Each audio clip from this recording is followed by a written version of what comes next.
আমার ছোট বাচ্চারা খুব রাগ করে বা জেদ করে, কি আমল করলে ভালো হবে জানালে উপকৃত হব। আলহামদুলিল্লাহ, বিষয় তো আলোচনার মধ্যে চলে আসছে। বাচ্চারা যদি খুব বেশি রাগ করে তাহলে সেক্ষেত্রে প্রথমত তাদেরকে গেমস, ভিডিও গেমস, মোবাইলের ডিভাইস ইত্যাদি, ট্যাব টুব ইত্যাদি এগুলো থেকে দূরে সরান। এক নম্বর কাজ। শারীরিক ব্যায়াম হয় এরকম খেলাধুলায় তাদেরকে অভ্যস্ত করেন। এটা হলো প্রাথমিক কাজ। এটা চ্যালেঞ্জ হিসেবে নিতে হবে। অনেক মা বাবা আছে বলে না, মোবাইল না দিলে খায় না। আলহামদুলিল্লাহ, আমাকে আল্লাহ 3 বছরের একটা বাচ্চা দিছে, কই আমরা তো মোবাইল দেই না। না খাইলে না খাবে, মোবাইল দিবেন না, মরে যাবে না ইনশাল্লাহ, মরণে তো সোজা না। মা বাপরা মনে করে না, না খাইলে শেষ হয়ে যাবে, আরো 2-4 দিন না খাইলেও কিছু হবে না ইনশাল্লাহ। আপনি ওকে মোবাইল দিবেন না। এখন মুশকিল হলো, ওকে মোবাইল না দিয়া তো উপায় নাই, কারণ আপনি নিজে সারাদিন ভূতের মতো মোবাইল টিপেন। আপনি সারাদিন মোবাইল টিপবেন আর ওরে বলবেন আব্বু মোবাইল টিপতে হয় না, মোবাইল দেখতে হয় না, ইউটিউবে আজেবাজ জিনিস দেখবেন, বাচ্চা আসলে আস্তে সরাই ফেলবেন। তখন ও বুঝে যে মোবাইল দেখার ভিতরে জগতের সকল কল্যাণ নিহিত আছে। আমার মা, আমার বাবা আমাকে সেটা থেকে দূরে রাখার ষড়যন্ত্রে লিপ্ত আছে, বিধায় যে কোনো মূল্যে ইহা আমাকে দেখিতেই হইবে। বাচ্চাকে আপনি ওয়াজ করে নসিহত করে মানুষ করতে পারবেন না। বাচ্চারা নসিহত শুনে মানুষ হয় না, ওরা দেখে মানুষ হয়। বাচ্চারা শুনে শিখে না, তারা দেখে শিখে। ঘরে ঘরে এই রোগের রোগী আজকাল। বাচ্চারা ক্রেজি, বদমেজাজি। এই বদমেজাজ থেকে দূরে সরানোর জন্য বাসায় নিজেরা মোবাইলের নিয়ন্ত্রিত ব্যবহার করেন। সারাদিন মোবাইলের ভিতরে ডুবে থাকেন না। আপনি সারাদিন টিপবেন আর বাচ্চারা টিপতে দিবেন না, এটা হবে না, বাচ্চা মানবে না। নিজে বাঁচেন, ওকেও বাঁচান, খেলাধুলাতে অভ্যস্ত করেন। 1 নাম্বার 2, তার বদমেজাজ দূর করার জন্য সুন্নাহসম্মত আমল হিসাবে আউযু বিল্লাহি মিনাশ শাইতানির রাজিম পড়ে পড়ে তাকে ফু দেন। সে যে খাবার বা পানীয় খায়, পান করে, এগুলোতে ফু দেন। 7 বার, বেজোড় সংখ্যক বার পড়েন আউযু বিল্লাহি মিনাশ শাইতানির রাজিম পড়ে ফু দিয়ে তাকে খাওয়ান। ইনশাআল্লাহ তার ভিতরে বদমেজাজের যে ভাব আছে এটা কমতে থাকবে। আল্লাহ তাআলা আমাদের বাচ্চাগুলোকে সবগুলোকে শান্ত মেজাজের এবং বুদ্ধিমান মানুষ হওয়ার তৌফিক দান করুন। হটমেজাজি, বদমেজাজি বাচ্চা এখন ভরপুর, ঘরে বাইরে সব জায়গায় ভরে গেছে। আর নিয়েন না প্রশ্ন ভাই, এগুলো ফজর বন্ধ দিয়ে উত্তর হবে না। আচ্ছা, কেউ যদি নিজের সম্পদ রক্ষা করতে গিয়ে মারা যায় বা তাকে যদি হত্যা করা হয় তাহলে শরীয়ত কি বলে জানালে উপকৃত হব। ভাই, নবী করিম সাল্লাল্লাহু আলাইহি সাল্লাম বলেছেন, মান কুতিলা দুনা মালিহি ফাহুয়া শাহিদ। যে ব্যক্তি নিজের সম্পদ রক্ষা করতে গিয়ে ধস্তাধস্তিতে মারা গেল বা ডাকাত বা শত্রুপক্ষ তাকে হত্যা করে ফেলল, তিনি হত্যার জন্য প্রস্তুত ছিলেন না, তিনি সম্পদ বাঁচাতে গিয়েছেন, কিন্তু তার হত্যা হয়ে গেল, হত্যা করে ফেলল প্রতিপক্ষ, তাহলে সে ব্যক্তি আল্লাহর কাছে শাহাদাতের মর্যাদা পাবে। এটা তার জন্য দোষের কিছু না। এবং সম্ভ্রম রক্ষার জন্য যে নারী তিনি তার জীবন হারাতে হলো, তাকেও আল্লাহ তাআলা একই মর্যাদা দিবেন। একইভাবে যে ব্যক্তি তার দ্বীন ঈমান রক্ষা করতে গিয়ে মারা যাবে, সে তো শাহাদাতের মর্যাদা অবশ্যই পাবে। আমি এক লোকের কাছে 1 লক্ষ টাকা পাই, কিন্তু কোনোভাবেই পাওনা টাকা ফেরত পাচ্ছি না। এই অবস্থায় আমি যদি সেই লোকের 20,000 টাকা কৌশলে সরিয়ে ফেলি তাহলে কি আমার পাপ হবে? ভাই, হাসির কথা না তো, খুব দরকারি প্রশ্ন তো। অনেক সময় এরকম হয় যে পাওনাদার বেচারার টাকা দেনাদারে দেয় না, কিন্তু কোনোভাবে দেনাদারের টাকা যদি তার হাতের নাগালে আসে তখন টাকাটা উসুল করার সুযোগ থাকে। তো সুযোগ যদি থাকে, আপনি সেটা আপনার পাওনা অনুযায়ী, আপনি 20,000 দিয়েছেন, এখন 20,000ই আপনি সাইজ করার সুযোগ পাইছেন, আপনি করতে পারেন, কারণ এটা আপনার অধিকার। তার কাছে আপনার 20,000 টাকা পাওনা আছে, সে দেয় না, দিবে বলে কোনো হাবভাবও নাই, ঘুরাচ্ছে। আপনি চান্স পাইছেন ওই 20,000-এ, 20,000 চান্স পাইছেন, আবার 25,000 নেবেন না, কিন্তু আপনি যা পাবেন সেটা নিতে পারবেন। নবী করিম সাল্লাল্লাহু আলাইহি সাল্লাম এর কাছে এক ব্যক্তি এসে বললেন যে, ইয়া রাসূলুল্লাহ, আমার বাবা বা সন্তান সে আমাকে ভরণ পোষণ দেয় না, অথচ এটা তার কর্তব্য, আমার অভাব আছে, দরকার আছে। তখন নবী সাল্লাল্লাহু আলাইহি সাল্লাম বলেছেন, তুমি তার সম্পদ থেকে যতটুকু তোমার প্রয়োজন ততটুকু নিতে পারো, যেহেতু সে দিচ্ছে না, তোমার প্রাপ্য অধিকার। তো সে আলোকে আপনি আপনার দেনাদার যে, সে যদি দেনা পরিশোধ না করে, আপনি যদি নিতে পারেন এভাবে নিতে পারেন। তবে তাই বলে তার কাছ থেকে এটা নিতে গিয়ে মিথ্যার আশ্রয়, প্রতারণার আশ্রয় বা অমানবিক কোনো উদ্যোগ আপনি নেবেন না। সে ইচ্ছাকৃতভাবে ঘুরাচ্ছে। মাতালুল গানিয়ে জুলমুন, হাদিসে আসছে, সচ্ছল মানুষ তারপরও ঘুরাঘুরি করে, এটা অত্যাচার, মানুষকে ঘুরায়। তাহলে সেক্ষেত্রে আপনি আপনার প্রাপ্য যতটুকু ততটুকু আপনি নিতে পারবেন ইনশাআল্লাহ। আমি একজন যুবক, মোবাইলের প্রতি মারাত্মকভাবে আসক্ত, এর থেকে মুক্তির উপায় কি? এই রোগের রোগী এখন ঘরে ঘরে, এই মাহফিলের বেশিরভাগ লোকই আমরা এই রোগের রোগী, সব ডাইরেক্ট হয়ে গেছে ডায়রিয়ার রোগীর মতো। অযথা একটু পরপর মোবাইল মোবাইল, ঘন্টাকে ঘন্টা আমরা স্ক্রল করে যাচ্ছি। এই স্মার্টফোনের এই রোগ থেকে অনেক যুবকরা মাস্টারবেশনে অভ্যস্ত হয়ে গেছে, জীবন শেষ করে ফেলছে। এই মোবাইল ফোনের অতিরিক্ত ব্যবহার, নিয়ন্ত্রণহীন ব্যবহার থেকে অনেক যুবক পর্নোগ্রাফিতে আসক্ত হয়ে গেছে। তো এই রোগগুলো থেকে বাঁচার জন্য এবং মোবাইলের এই নেশা থেকে বাঁচার জন্য আমি সবসময় বলি, একটা মহৌষধ আছে। সেই মহৌষধটা হলো স্মার্টফোনটা কোথাও বিক্রি করে দিয়ে বা কাউকে একেবারে দিয়ে একটা বাটনওয়ালা ফোন নেবেন 6 মাসের জন্য। কয় মাসের জন্য? 6 মাস। নফস তো মানতে চাবে না, বলবে পাগল হয়েছিস তুই, এই ফোন ছাড়া বাঁচবো আমি? এই জন্য নফসরে বলবেন না, পুরা জীবনের জন্য না, তো মাত্র 6 মাস। এটা ফুসলেয়া ফাসলেয়া মনকে রাজি করাবেন যে 6 মাসের জন্য আমি বাটনে যাচ্ছি। সবারে বলে দিবেন যে আমার মেসেঞ্জার টেসেঞ্জার নাই দোস্ত, ফোনে পাবা।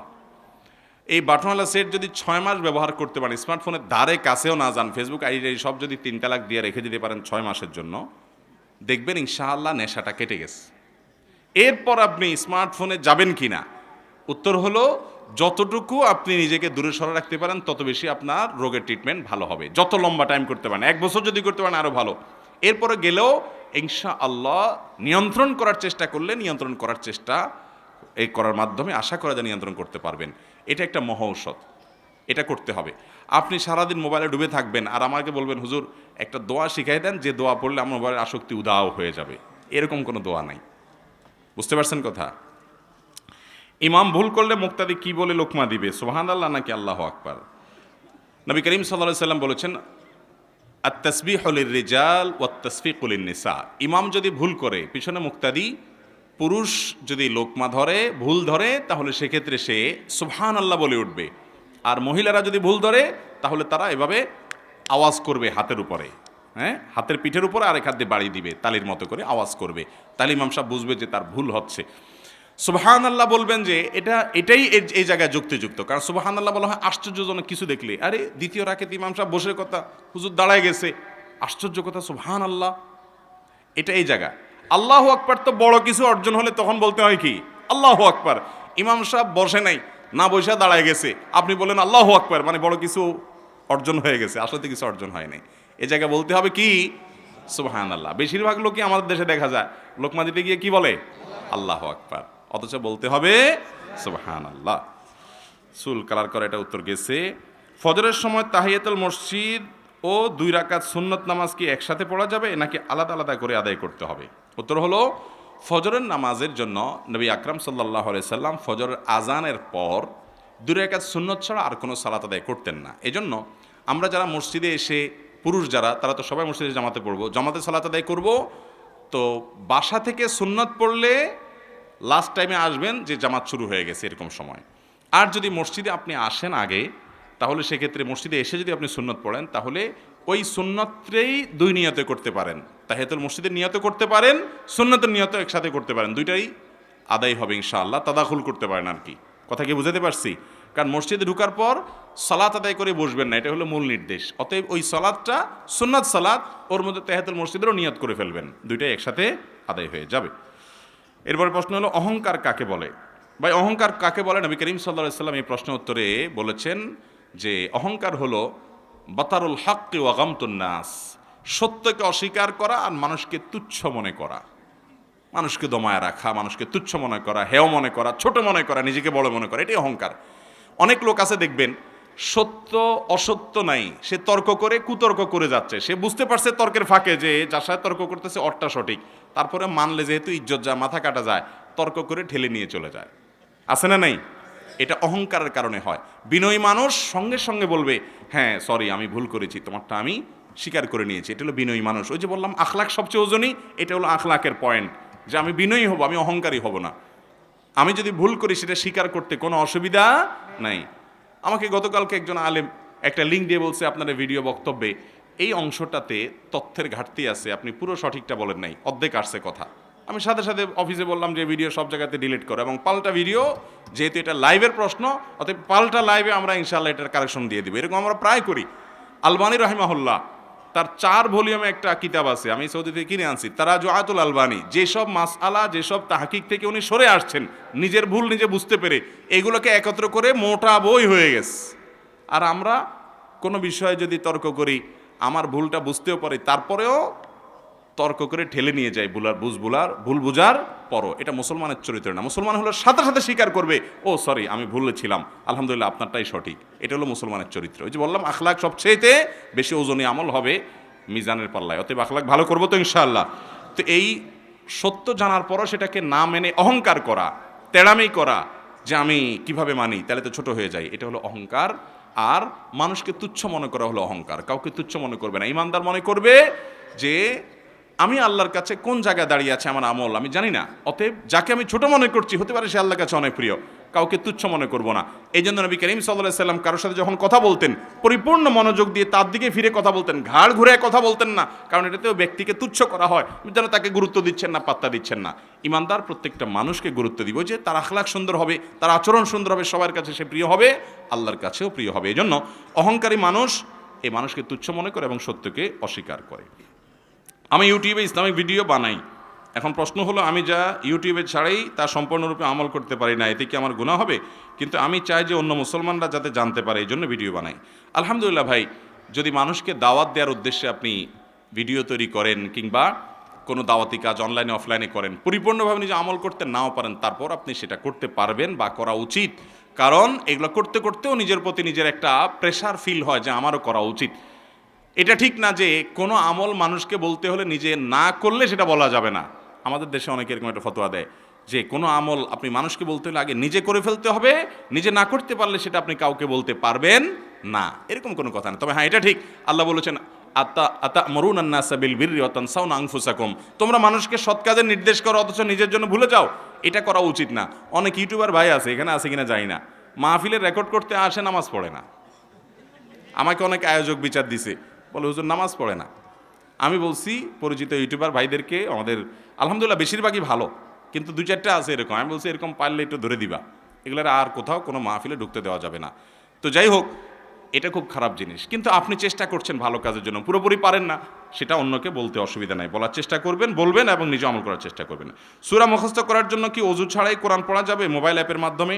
সূরা মুখস্থ করার জন্য মোবাইল অ্যাপের মাধ্যমে ওযু ছাড়াও আপনি তেলাওয়াত করতে পারবেন। তবে ওযু করা থাকলে অবশ্যই ভালো, যেহেতু মোবাইল অ্যাপে যে কোরআন আছে এটা ধরা যায় না, এটা সফট কপি, এটা ছোঁয়ার যোগ্য নয়। অতএব এখানে আপনার টাচ করলে ওযু ছাড়া চলবে। কিন্তু কোরআনে কারীম সেটা প্রিন্টেড কাগজে থাকুক, পাথরে থাকুক, যে অবস্থা থাকুক, সরাসরি ওটাকে স্পর্শ করতে হলে অবশ্যই আপনার ওযু থাকতে হবে। এই সম্পর্কে মৌলানা ইমদাদ ভাইয়ের একটা বই আছে, মোটা বই। আমাদের দেশে কিছু লোক বের হয়েছে যারা হাদিস মানে না, তারা শুধু কোরআন দিয়ে চলতে চায়। আপনাদের এলাকায় আছে নাকি এই রোগ? ওনারা অবশ্য সরাসরি হাদিস অস্বীকারের কথা বলে না, ওনারা ঘুরায় ফিরায় বলে, অনেকে আবার অনেকে সরাসরি বলে। এই মানুষগুলো বিভ্রান্ত, এরা গোমরাহ, এরা সঠিক পথের উপরে নাই। তো এই লোকগুলোর একটা কথা হলো যে কোরআন ওযু ছাড়া স্পর্শ করা যায়। তো এই বিষয়ে বিস্তারিত দলিল প্রমাণ হাজির করে ইমদাদ ভাই একটা বই লিখেছেন, চমৎকার বইটা, আমি অনেকগুলো কিনেছি। তো কোরআন, শুধু কোরআন দিয়ে কেউ ইসলাম মানবে, হাদিস একটুও মানবে না, এভাবে ইসলাম মানা সম্ভব? আমার একটা ছোট্ট গবেষণা আছে, সেটা হলো আমাকে এরকম বিশিষ্ট কিছু ব্যক্তি মাঝে মধ্যে ফোন দেয়, একেবারে অনেক বড় বড় ব্যক্তি, নাম বলবো না। বলে এক ব্যক্তি আমার ফোন দিয়ে বলতেছে কয়দিন আগে, বলে যে হুজুর আমি কোরআন অনেকবার বুঝে বুঝে পড়ছি, আমার খুব ভালো লাগে আল্লাহর কোরআনটা, কালামটা। আমি আপ্লুত হয়ে গেলাম যে এই লোক, উনি গুনাহের এক জগতের মানে সামনের দিকে আছে, তো এই লোক কোরআন পড়ে, তাও এতবার পড়ছে, মাশাআল্লাহ। আমি আবেগে আপ্লুত হয়ে যাচ্ছি। এরপর উনি বললেন যে ভাই, তবে এই যে হাদিস আছে না, এইটা আমার সবচেয়ে অপছন্দের জিনিস। ভাইরা আমার, অনেক লোক আছে তাদের কিছু অপকর্ম আছে, যেমন কথার কথা উনি মিউজিক বাদ্যযন্ত্র সহকারে গান গায়, তিনি হয়তো নামাজ কালাম অত বেশি পড়তে চায় না, পড়ে না। তো এই অপকর্মগুলো নিজে করার জন্য হাদিস অস্বীকার করলে সহজ হয়, ইসলামের আলোকে অপকর্মগুলো করা যায় তখন। বুঝেন নাই কথা? তখন অপকর্মগুলো ইসলামের আলোকে করা যায়, মানে উনি যে ইসলাম বলছে সে আলোকে করা যায়। কারণ কোরআনে আল্লাহ তা নামাজ সম্পর্কে বিস্তারিত বিবরণ উল্লেখ করেন নাই। অনেক উলামা ইকরাম বলেছেন সালাত শব্দের একটা অর্থ তাহরিকুস সালাওয়াইন, নিতম্ব নাড়ানো। তো উনি একটা নিতম্ব নাড়া দিয়ে বললেন নামাজ হয়ে গেছে। কারণ নামাজের বিস্তারিত বিবরণ, রুকু কয়টা করবেন, সেজদা কয়টা করবেন, বৈঠক করবেন, কোথায় কি পড়বেন, ডিটেল কোরআনে আছে। আরে ভাই 2 রাকাত নামাজই তো আপনি কোরআনে পুরো ডিটেল পাবেন না। নামাজ তো পরের কথা, নামাজের আগের যে আজান সেটার তো উল্লেখই কোরআনে আপনি পাবেন না। যদি শুধুমাত্র কোরআন দিয়েই আপনি ইসলাম মানতে পারতেন তাহলে আল্লাহ তাআলা জিবরিল দিয়ে কোরআন পাঠিয়ে দিতেন, নবী করিম সাল্লাল্লাহু আলাইহি সাল্লামকে পাঠাইতেন না। আল্লাহ কোরআনে বলেছেন নবী সাল্লাল্লাহু আলাইহি সাল্লামকে যে আমি আপনার কাছে জিকির নাজিল করেছি, কোরআন নাজিল করেছি। কেন? আপনার প্রতি কেন নাজিল করেছি? শুধু মানুষকে পৌঁছায় দিবেন এটার দায়িত্ব নয়। লিতুবাইয়িনা লিন-নাসি মা নুযিলা ইলাইহিম, যাতে করে মানুষের কাছে যা নাজিল হয়েছে আপনার কাছে ওইটাকে খুলে খুলে ব্যাখ্যা বিশ্লেষণ আপনি করে দেন। নবীজি সাল্লাল্লাহু আলাইহি সাল্লামের ডিউটি এটা যে তিনি ব্যাখ্যা করে দিবেন, এটাই হাদিস। তার ব্যাখ্যা নেবেন না, আপনি মন গড়া ব্যাখ্যায় চলবেন, এটা কখনো ইসলাম হতে পারে না। এটা বিভ্রান্তি ছাড়া আর কিছু নয়। কোরআন শুধু কোরআনের সংক্ষিপ্ত ভার্সন থেকে বিভ্রান্তিকর কথা বলা, বিভ্রান্তিকর আপনার বিভিন্ন ব্যাখ্যা বের করা এটা সহজ। এই জন্য অনেকে আহলে কোরআন হয়, কোরআন অনুসরণের নাম দিয়ে হাদিস অনুসরণ বন্ধ করে দেয়। ভাইরা আমার, আমরা কোরআন কি ডাইরেক্ট আল্লাহ থেকে পাইছি নাকি সাহাবীদের মাধ্যমে, তাবিদের মাধ্যমে, তাবিদের মাধ্যমে, একটা চেনের মাধ্যমে পাইছি? চেনের মাধ্যমে পাইছি না? তো যে পাইপলাইন দিয়ে কোরআন আসছে একই পাইপলাইন দিয়ে হাদিসও আসছে। আপনি একটা গ্রহণ করবেন আর একটা গ্রহণ করবেন না, এটা তো সাংঘর্ষিক, এটা কোনো অবস্থাতে সঠিক হতে পারে না। ভাইরা আমার, মূলত হাদিস থেকে যদি কাউকে সরাই দেওয়া যায় সে ইসলাম থেকে খুব দ্রুতই সরে যাবে। কারণ এক সময় হাদিস নিয়ে যখন সংশয় হবে কোরআন নিয়েও সংশয় তোলা যাবে। আল্লাহ তাআলা বিভ্রান্তি থেকে আমাদের সবাইকে হেফাজত থাকার তৌফিক দান করুন। নবী করিম সাল্লাল্লাহু আলাইহি সাল্লামের কাছে কোরআন 23 বছর ধরে আসছে, একটু একটু করে আসছে। যেটুকু নাজিল হয়েছে এটুকুর ব্যাখ্যা বিশ্লেষণ তিনি করেছেন, বাস্তবে দেখাইছেন। এরপর আবার আল্লাহ আর একটু নাজিল করেছেন। এইভাবে কোরআন এসেছে। আপনি শুধু কোরআনটুকু নেবেন, ব্যাখ্যা বিশ্লেষণ নেবেন না, তা আপনি কখনো ইসলাম অনুসরণ করতে পারবেন না। অতএব কোরআন মোবাইলে যদি আপনি তেলাওয়াত করেন বা ট্যাব ইত্যাদিতে তেলাওয়াত করেন, টাচ মোবাইলে তেলাওয়াত করেন, তাহলে ওইটা দিয়ে আপনি পাতা সরাতে পারেন, ওযু ছাড়া অসুবিধা নেই। বাট যখন প্রিন্টেড বা যে কোনো জায়গায় কোরআন সরাসরি হাত ধরবেন সেখানে আপনাকে অবশ্যই ওযু করতে হবে। প্রচণ্ড শীতে যদি রাতে স্বপ্নদোষ হয় তাহলে ফরজ গোসল না করে নাপাকি স্থান ধুয়ে ফরজ নামাজ দাঁড়ানো যাবে কি না? না ভাই, যদি প্রচণ্ড শীত হয় আর গোসল ফরজ হয় তারপর আপনাকে গোসল করেই ফজরের সালাত আদায় করতে হবে। এক্ষেত্রে অনেকে লজ্জা পান যে এমন কোনো জায়গা আছেন, হয়তো বেড়াইতে গেছেন আর সেখানে দেখা গেল যে গোসল ফরজ হয়ে গেছে, স্বপ্নদোষ হয়ে গেছে, এখন তিনি গোসল করতে গেলে সবাই জেনে যাবে, এই জন্য তুমি লজ্জা পান। এই লজ্জাটা হলো কুফুরির অঙ্গ, এটা কিন্তু ইমানের অঙ্গ না। সব লজ্জা ইমানের অঙ্গ না। যেই লজ্জা আপনাকে পাপ করতে বাধা দেয় ওই লজ্জা ইমানের অঙ্গ। যেই লজ্জার কারণে আপনি আল্লাহর নির্দেশ পালন করতে পারেন না, নির্দেশ পালনে বাধা দেয়, ওইটা ইমানের অঙ্গ না, ওটা প্রশংসনীয় লজ্জা না, ওইটা নিন্দনীয় লজ্জা। ওই লজ্জাকে জয় করতে হবে। আমাদের দেশে তো আকাম কুকাম করতে পারলে তাকে বলা হয় সাহসী, আছে না নাই? একজন মেয়ে, তিনি অশ্লীল দৃশ্যে অভিনয় করতে পারছেন, একেবারে খোলামেলা হয়ে গেছেন, বলা হয় মেয়েটা কি সাহসী। চিন্তা করছেন? সাহসের সংজ্ঞা দেখছেন? কাপড় চোপড় খেলে ফেলা যদি সাহসী হয় তো দুনিয়ার সবচেয়ে বড় সাহসী হলো কুকুর বিড়াল, কারণ এদের শরীরে কিচ্ছু নেই, সবচেয়ে সাহসী, তাই না? সাহসের সংজ্ঞা দেখছেন? আল্লাহ তাআলা আমাদের হেফাজত থাকার তৌফিক দান করুন। তো ভাইরা আমার, এই জন্য এই যে আপনার ফরজ গোসল যে যা মনে করে করুক, কিসের লজ্জা? অবশ্যই আমি গোসল করে তারপরে ফরজ নামাজ আদায় করব, কোনো কাহিনী চলবে না। হ্যাঁ, যদি এমন কোনো জায়গায় হন আপনি ওই যে সাজেকে চলে গেছেন, সেই সাজেকে দেখা যায় বান্দরবানে, খাগড়াছড়িতে, পাহাড়ের এমন কোনো জায়গায় গেছেন যে এত গরম, এত পরিমাণ ঠান্ডা পড়ছে যে ঠান্ডায় আপনার অবস্থা খারাপ, কনকনে ঠান্ডা, শীত, এই পানিতে পড়লে বা ডুবলে বা পানিতে গোসল করলে, ওযু করতে গেলে আপনি মারা যাওয়ার মতো অবস্থা, গরম করারও কোনো ব্যবস্থা নাই, তাহলে আপনি তায়াম্মুম করে নামাজ পড়বেন। কিন্তু তাই বলে বাসা বাড়িতে আবার ঠান্ডা পানি দেখে তায়াম্মুম শুরু করে দিয়েন না, কারণ এখানে পানি গরম করার ব্যবস্থা আছে। তাছাড়া পানি ব্যবহার করলে আপনার কষ্ট হবে, মরে যাবেন না। জান্নাত পাইতে চান, একটু কষ্ট করবেন না, কীভাবে হতে পারে? এজন্য সৎসাহস করতে হবে।